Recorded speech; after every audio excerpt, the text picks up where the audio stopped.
Halo teman-teman semua, berjumpa kembali nih di Penvel Channel, pencinta novel. Kali ini kita bakalan membacakan cerita novel yang berjudul Perempuan di Klinik Bersalin Kencana. Menceritakan seorang perempuan yang terjebak di sebuah klinik bersalin berhantu. Sekarang kita memasuki bab ke-21, Kisah Pak Lurah 1. Point of view-nya di sini adalah Pak Lurah. 2 hari setelah Sekar dimakamkan, datang seorang perempuan muda, berumur sekitar 20 tahun ke kantor kelurahan desa Alang-Alang, di mana aku menjabat sebagai lurah di sana. Perempuan itu bernama Arini. Dia seorang bidan. Setelah memperkenalkan diri, bidan Arini lalu memberitahukan padaku jika di wilayah desa Alang-Alang ada sebuah klinik bersalin. Namanya Klinik Bersalin Kencana. Lokasinya berada di perkebunan singkong. Bidan Arini menduga kalau klinik bersalin tersebut adalah sebuah klinik aborsi ilegal. Bidan Arini mengetahui klinik bersalin itu ketika dia akan melamar pekerjaan di sana. Dan pemilik klinik bersalin tersebut memberitahu pekerjaan seperti apa yang harus dia lakukan dengan gaji yang lumayan besar. Tetapi Bidan Arini tidak bersedia menerima tawaran pekerjaan itu, sebab dia masih mempunyai pikiran yang waras dan hati nurani untuk melakukan perbuatan keji dengan membunuh janin yang tak berdosa. Oleh karena itu, Bidan Arini segera melaporkan tentang keberadaan klinik aborsi tersebut kepadaku sebagai penguasa wilayah desa Alang-Alang. Saya mohon kepada Pak Lurah sebagai penguasa wilayah desa Alang-Alang agar bisa menertibkan keberadaan klinik bersalin kencana itu, Pak. Sebab jika dibiarkan, klinik bersalin tersebut tetap membuka praktek, saya khawatir akan makin banyak bayi-bayi yang tak berdosa dibunuh secara keji. Dan kemungkinan pergaulan bebas akan semakin merajalela. Akan semakin banyak gadis yang hamil di luar nikah, karena mereka tak perlu merasa khawatir lagi, sebab sudah diberi fasilitas untuk menggugurkan kandungan jika terjadi kehamilan. Sebelumnya, saya minta maaf. Bukan bermaksud saya mendikte Pak Lurah.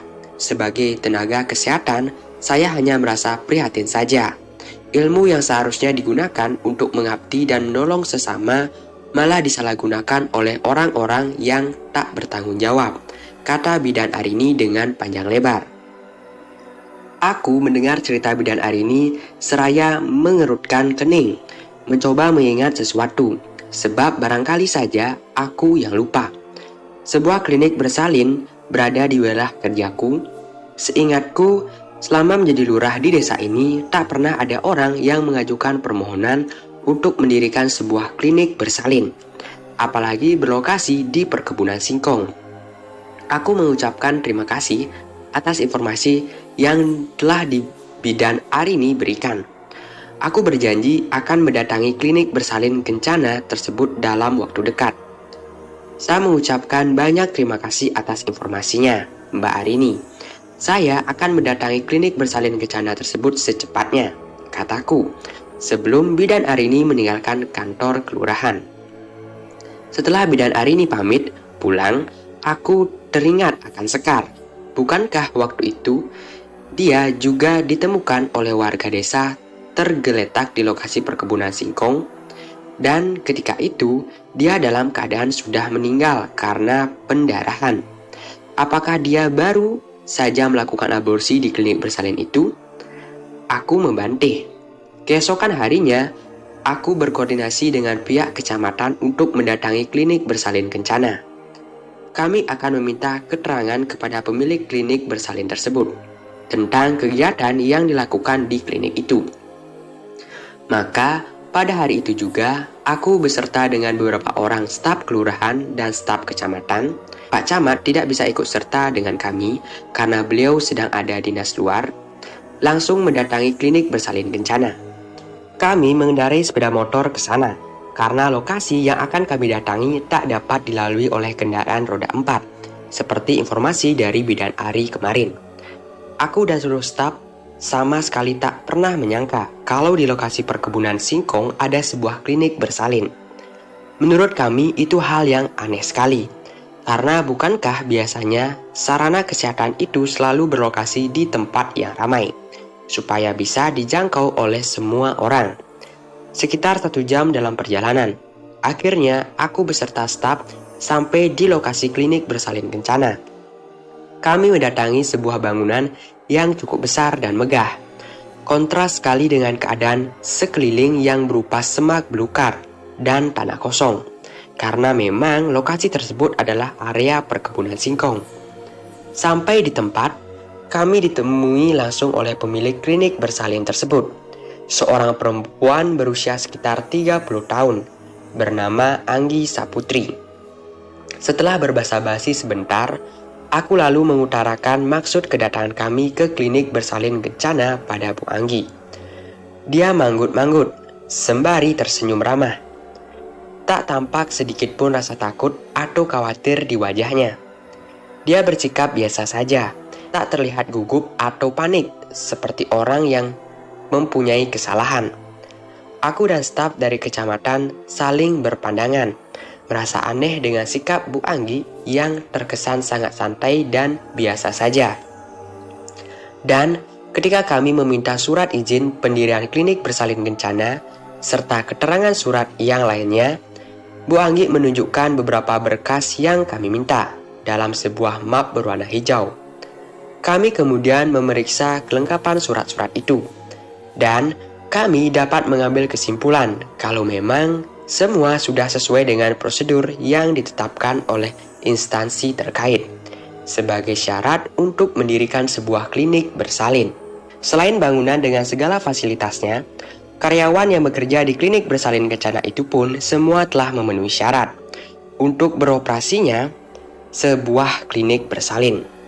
Semua tenaga kesehatan telah mempunyai SIP atau Surat Izin Praktek bagi dokter, SIBB Surat Izin Bekerja Bidan untuk bidan, dan STR Surat Tanda Registrasi, yang berarti mereka semua memang telah terdaftar di organisasi profesional masing-masing, yaitu IDI Ikatan Dokter Indonesia, IBI Ikatan Bidan Indonesia, dan PPNI Persatuan Perawat Nasional Indonesia. Seorang dokter umum sebagai penanggung jawab klinik, seorang dokter umum sebagai dokter jaga, 3 orang perawat dan 2 orang bidan sebagai tenaga pelaksana, seorang cleaning service, seorang juru masak, dan seorang supir. Meskipun aku dan rombongan merasa aneh dan seperti ada sesuatu yang janggal tentang pendirian klinik bersalin kencana tersebut, tapi akhirnya kami memutuskan untuk pulang. Sekitar 1 bulan kemudian, aku kedatangan tamu, seorang laki-laki parubaya yang sepertinya umurnya sama denganku. Namanya Pak Surya. Dia adalah seorang pejabat di Pemda. Pak Surya menceritakan kalau anaknya meninggal dunia setelah melakukan aborsi di klinik bersalin kencana. Seperti Sekar, Silvi, nama anak Pak Surya, itu pun mengalami pendarahan yang hebat sebelum meninggal. Dia sempat dibawa ke rumah sakit dan dirawat selama 1 hari, sebelum akhirnya mengembuskan napas yang terakhir. Sebelum meninggal, Silvi sempat bercerita kepada Pak Surya kalau dia baru saja melakukan aborsi di klinik bersalin kencana, yang lokasinya di perkebunan singkong desa Alang-Alang. Silvi juga bilang saat dia melakukan tindakan aborsi di klinik bersalin kencana, ada beberapa orang gadis lagi yang juga akan aborsi di sana. Semua yang datang ke klinik bersalin itu umurnya sebaya dengan dia. Dan tindakan aborsi itu bukan dilakukan oleh seorang dokter, tapi karyawan klinik bersalin itu. Maka 2 hari setelah Silvi dimakamkan, Pak Surya segera mendatangi klinik bersalin kencana yang dimaksud oleh putrinya dan meminta pertanggungjawaban dari Bu Anggi selaku pemilik klinik bersalin tersebut. Namun, Bu Anggi terkesan tidak menanggapi. Oleh karena itu, Pak Surya lantas mengadukan kejadian tersebut kepadaku selaku penanggung jawab wilayah di desa Alang-Alang, di mana klinik bersalin kencana beroperasi. Aku menghela napas dalam mendengar cerita Pak Surya. Ternyata memang klinik bersalin kencana adalah sebuah klinik bersalin ilegal yang digunakan sebagai tempat untuk aborsi, seperti yang pernah diberitahukan oleh bidan Arini sebelumnya. Tapi kenapa ketika aku dan staf kecamatan memeriksa kelengkapan surat-surat klinik bersalin kencana itu, Bu Anggit bisa menunjukkan semuanya secara lengkap? Dari mana dia bisa mendapatkan semua kelengkapan surat-surat itu? Aku kemudian menjelaskan kepada Pak Surya kalau klinik bersalin kencana itu adalah klinik bersalin resmi, sudah sesuai dengan prosedur yang berlaku. Karena semua berkas perizinan dan persyaratan pendirian klinik bersalin itu sudah lengkap dari instansi terkait, seperti yang pernah aku lihat ketika mendatangi klinik bersalin tersebut beberapa minggu yang lalu bersama dengan staf kecamatan. Dengan masih dalam keadaan emosi, Pak Surya lalu mengajak masyarakat desa Alang-Alang yang aku pimpin untuk menggeruduk klinik bersalin kencana. Aku sudah berusaha untuk mencegah hal itu, tapi Pak Surya tampaknya tak peduli. Dia tetap mengerahkan masyarakat desa untuk mendatangi klinik bersalin tersebut. Karena memang Pak Surya adalah seorang pejabat kabupaten, tentu saja sedikit banyak ucapannya mempunyai pengaruh. Dia tak mau lagi mendengar penjelasanku.